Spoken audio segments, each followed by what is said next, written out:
Dito sa southern part of Cebu, ang Sumilon Island, kung saan sa ngayon ay marami ng turista na pumupunta dito dahil sa summertime na.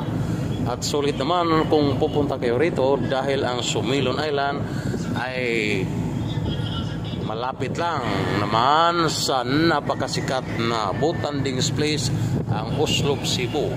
Kung pupunta kayo rito ay magbaba lang kayo sa Uslob, Cebu, sa bayan ng Uslob, at sasakay ng bangka papuntang Sumilon Island. Kung mayroong sikat din sa northern part of Cebu, ang Malapascua Island, ay mayroon ding super sikat dito sa southern part of Cebu, ang Sumilon Island. Ayan.